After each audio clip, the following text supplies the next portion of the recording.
Hey everybody, I'm the Board Game Blogger. Today I'm here to review Strike of the Eagle. This is a great game put out by Academy Games. It's CVG, sort of a card-driven game, meets block games. It's the first type of block game I've ever seen that has a card-driven mechanic, and it's excellent. It's based on the Polish-Soviet War of the early 1920s, when the Soviet or Bolshevik government at the time was trying to spread communism across the world, and Poland was sort of the bulwark against it. The game is really well done. You've got some historical data if you don't know much about the war. You have multiple scenarios in this scenario book. One's really just a basic intro, slowly learning the game scenario, and the rest are much more fun to play. But like Academy Games, there's several scenarios. It's well written, that you've got designer notes and all. And then the rule book. Rule book is quite good. Color rule book with some good explanations. You got designer notes in blue. Back there's an index so you can quickly look up something. If you're like, supply depots, I forget the rule on that. You can check it on the back of the index. The rule book is not very long at all. It's all of 8 pages. And the game is pretty intuitive. There's not a lot of unique rules, and like a card-driven game, a lot of special rules are on the cards, so it's easy to learn the game. You've got these very excellent player aids. These are really good. Summarize the rules pretty quickly. You can not play for a month or two, get back in quickly with these player aids. Very well done. Only problem I have with the player aids is there's just 3 of them. You can play this game with up to 4 players. You've got the Polish and the Soviet sides, and then that is split into a northern and southern front. So you could play with 2 players per side. However, they only give you 3 player aids. Really would have been nice to have 4, especially then. Even if you're just playing with 2 players, you can have them both out. There's a front and back to the player aids. That would have been nice. That's one of the few component problems with the game. One of the few problems at all with the game, because it's so well done. You've got the card-driven mechanic, and you've got great quality cards. These are high quality.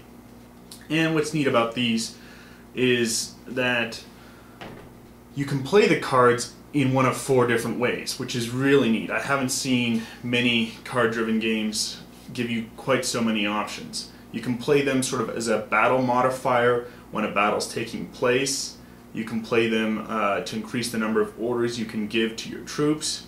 You can play them as reinforcements for them to come in at the reinforcement phase of the game, or you can play them for the event itself, which is neat. You got so many great decisions to make in this game, and you're just so constrained, and it's so much fun to play. I think if you suffer from analysis paralysis, though, this might not be the game for you, just because there's so many decisions to make, and you can really bog down in those.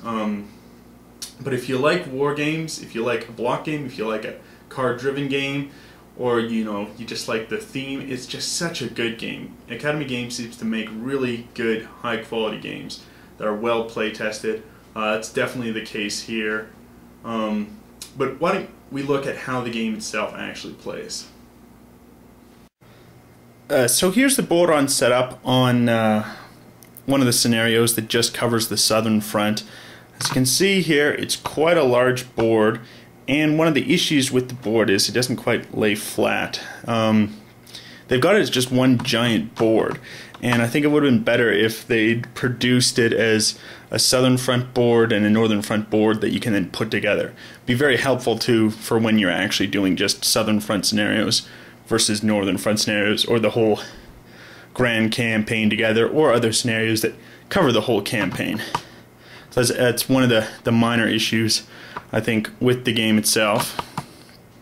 But so here we have it, sort of a block style game, and for those of you who are unfamiliar with it, got the Soviet player and the Polish player, and the Soviet player, their blocks are facing the Soviet players, and here I'm playing as the Polish player facing myself. So I know the strength of my own units, and the Soviet player knows his, but we don't know each other's. If we zoom in, we can see there's different colors on some of these. So this white here signifies that it's a cavalry unit, whereas the black signifies that it is a infantry unit. That's important for supply purposes and for movement purposes, as cavalry can move up to 2 spaces on just a normal move, whereas infantry can only move 1.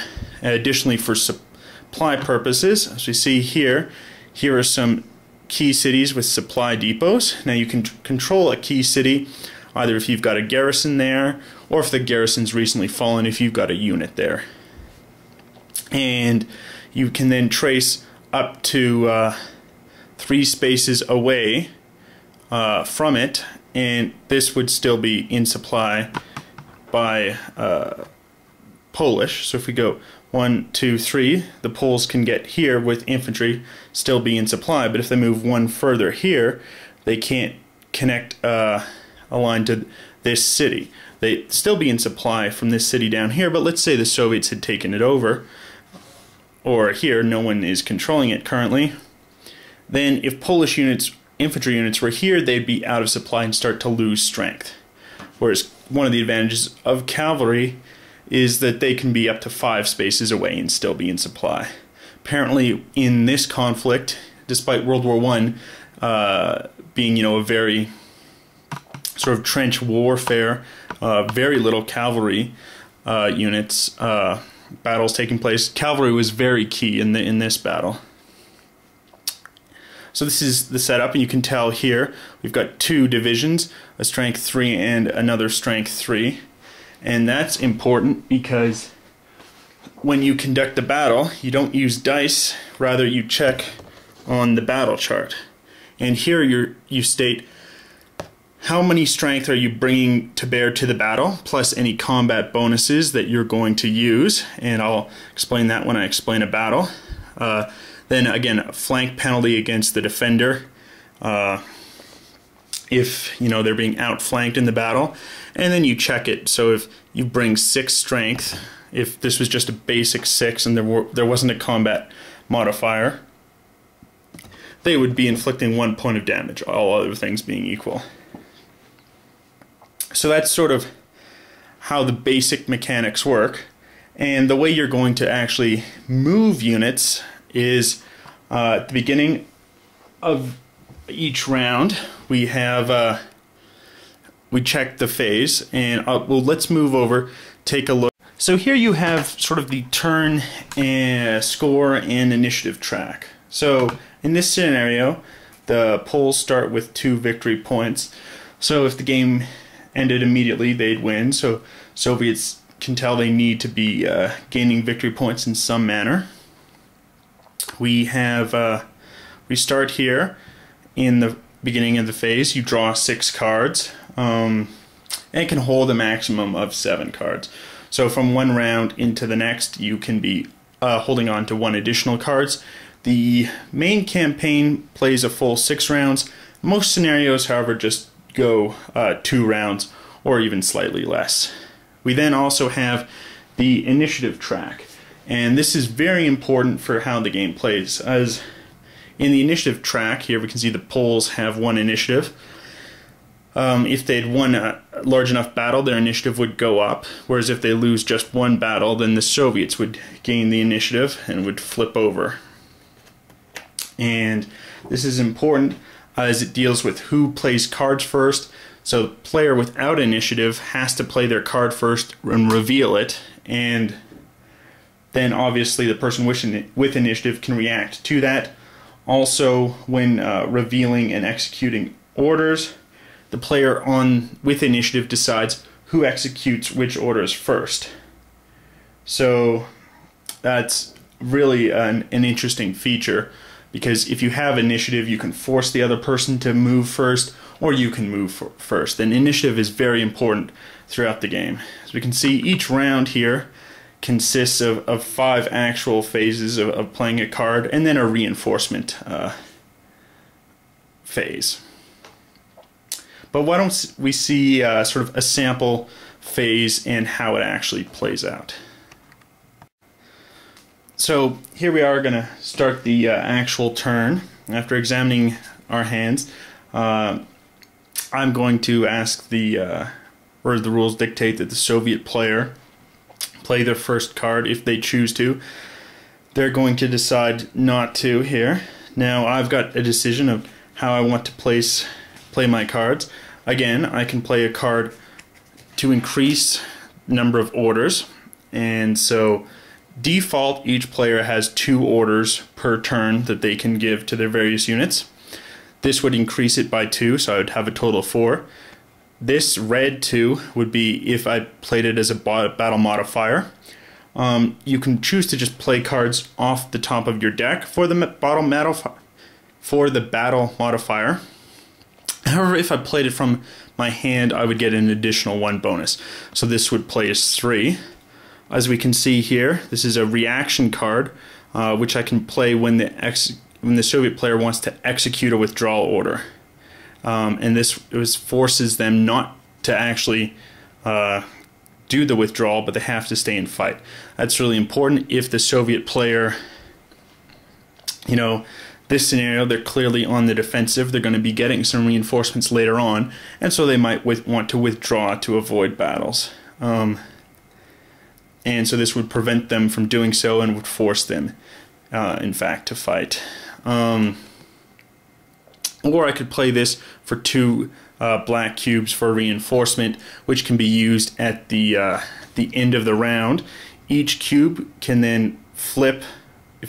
Per cube, I can then flip over 1 strength. I can do this infinitely, or as many cubes as I have, if they're not right at the front. If they're directly at the front, that is adjacent to an opposing unit, I can only increase the strength by 1. I couldn't take a 2 strength unit and pump it up to 4. Rather just only spend 1 cube to do up to 3. Whereas if they're further back, if I had a unit back here that was at 1 strength, I could spend 3 to turn it all the way up to 4. So at this point, I'm just going to play this for the 2 orders. So I will now have up to 4 orders to place. We can see here at the chart there's different types of orders and how they're executed.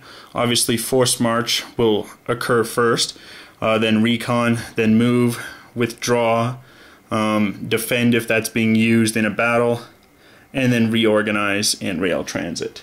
So as we can see here, some of these areas have rail and some are just roads. Rail would obviously let you move quite far. It happens after battle. You can't rail into a battle, and you have to go along the known rail routes.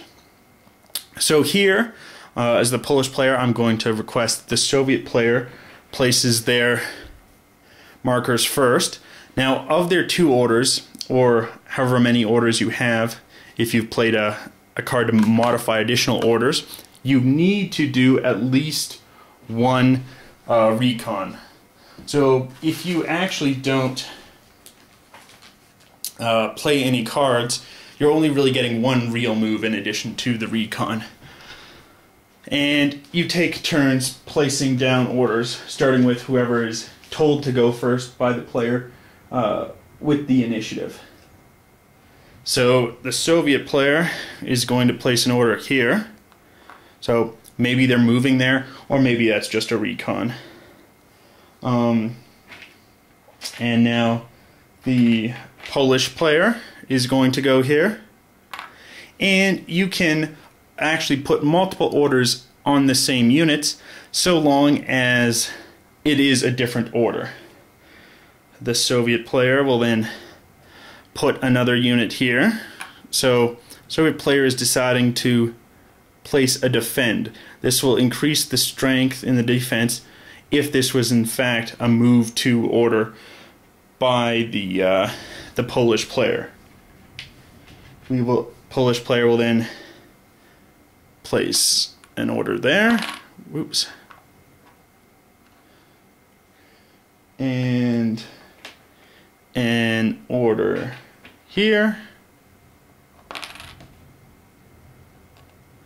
And it's the Polish player is simply just, we're not alternating anymore because the Soviet player no longer has units to move.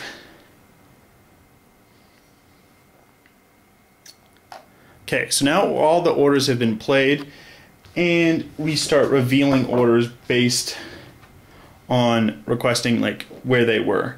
And again, the player with initiative decides who executes and reveals their orders first. So I'll ask, does anyone have any forced march orders? No, no one revealed any forced march orders. Okay, we'll do recon first. So, and I'll say that the Soviet player reveals their recons first. So here's a recon by the Soviet player. They would then get to flip the blocks over, take a look at what they are, and they go back in place. Additionally, now the Polish player reveals his recon order, and it was in fact over here. So this was not mounting an attack on this place. So we reveal, okay, I now am aware of the strength of the Soviets there. They've got a 2 strength infantry and some Ukrainian allies that are 3 strength and another 2 strength. So 7 strength total, which is not an insignificant amount. As you can see, each city, various number of blocks. There is a stacking limit of up to 4 blocks per location. This can change during battle if you're attacking from 2 sides onto a place. You can go up higher, but then after the battle is resolved, you need to then retreat your units in such a manner that you don't overstack by more than 4. So those were the various orders. We now move on to the move, and we reveal that these are the 3 Polish move orders. So we have the general moving here. He can now move up to 2 spaces. He moves like cavalry will move. So he will move over to here. He will also count as 1 strength point in the event of a battle. We will move this Ukrainian ally over here, who's aligned with the Poles. And finally, we will move these 2 guys in to attack this 1 blocked unit. So now a battle is going to occur. Both players, both the Soviets and the Poles, will look at their various cards and decide if they want to play any card as a battle modifier or, in fact, as a battle event. First, you decide, it's always the attacker decides if they want to play a card as a battle event. So some cards have a battle event, and then some have a battle modifier. So the Polish player, he's the attacker, decides he's not going to play a battle event card. The Soviet player will play from his hand this one for low ammunition. They suffer a -1 strength penalty to his combat value for each of the blocks in the battle. Now they decide if they want to play a combat modifier from their hand. If they played it from their hand, it would be an additional one off of the strength here. So this would count as a 3 instead of a 2, and so forth.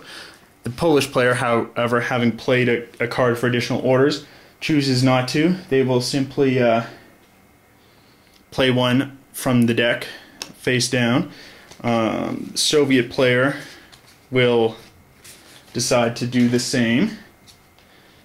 And now we flip over. We have a 2 for the Poles and a 3 for the Soviets. We now reveal the strength of the various units here. So we have a default of 6 for the Poles. They then suffered a 1 strength penalty to each block, which reduces them both down to 2. They have a total of 4, and additional 2 gives a 6. So they're going to inflict a 1 strength point of damage. You have the Soviet player doing 2 and additional 3, which is enough for 5. So both will inflict 1 strength point of damage. So we will flip the Soviet player over and one of the Polish units over there. There is a priority for how they're reduced. The strongest unit must reduce first. So if this was how it currently looked, a 3 and a 2, the 3 must be reduced. So now, both have inflicted simply 1 strength point of damage, which means no one actually won the battle, and that the tie will go to the Soviet player, and the Polish player must retreat. That's because it's always the player with the most strength points is the winner. And now because of the battle, Soviets won the battle, the initiative over here will change over to the Soviets, and they'll have the initiative for the next battle. And that's sort of just one turn and how it plays. See, there's a lot of tension in the game. You're placing the various markers down. It's hidden. Your movement is hidden from your opponents. You don't know if people are placing a recon, if they're placing a defend marker, as the Soviets had placed here, expecting an attack from the Polish. However, they might have been moving. There's just a lot of tension. You just don't know what your opponent's going to do. The battle system is pretty simple in that, you know, it's just the strength points plus flak bonuses or defending bonuses for forts here. Plus you can sort of dig in and defend with certain orders. They're modified by the event. That's either a battle event or battle modifiers on the cards. There's just a lot of tension in the game. It's a really neat game. You've got the supply rules, but they're not so devastating as in sort of a paths of glory game where you can just completely ruin your whole game plan in, you know, one poor move. Here, if you're out of supply, you're simply at the end of the turn reducing down. So if this unit was out of supply, it would reduce down 1 strength point. If a unit is destroyed by lack of supply, that gains your opponent victory points. Generally, the way you get victory points are controlling key cities, winning a major battle in which you destroy 4 or more strength points of an opponent, forcing units to surrender in a battle, as in that you've cut off their retreat, and any block that cannot retreat nets you a victory point, and then blocks that are out of supply net you victory points.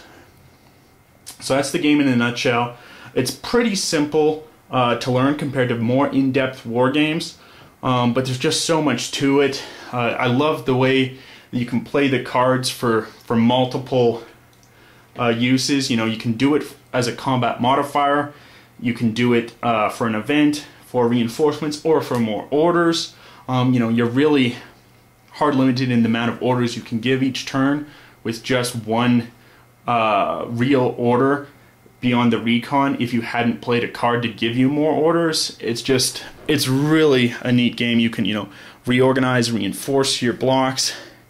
The one thing this is missing from some other types of CDGs, usually there's also sort of a political component to a lot of CDG war games. That's not the case here, but I don't think it needs to be. You know, the battle is just so fluid. It's not really a political fight in this this war so much as it was, you know, the military. It wasn't really winning the hearts and minds. It was just the military. But it's really neat. You also see we've got some leaders here. These are unique units that can be used once per round to give you a special bonus, and you know, they all have something different that they can do. So, you know, if I wanted to use him, I would flip him over. He can give an additional order to anyone within 2 spaces of him, and that's neat. You know, different people have different things. Stalin, for instance, lets you reorganize a unit on the southern front. And it's just a wonderful game. I highly recommend this if you're at all just a block player. Maybe you haven't done CDGs before. I would recommend this game. If you're a CDG player and you haven't done blocks before, I'd recommend this game. It's a really neat, fun game. So much tension because of the hidden nature of your units and the hidden nature of your movement. Agonizing decisions to make and how you play the cards, and it's a wonderful, wonderful game. Components are excellent besides the map that just won't lay flat and the lack of 4 player aids, and you're only given 3. Besides that, though, it's an excellent game. Highly recommend If you haven't gotten this yet, I'd go pick it up now. Till next time, I'm the Board Game Blogger.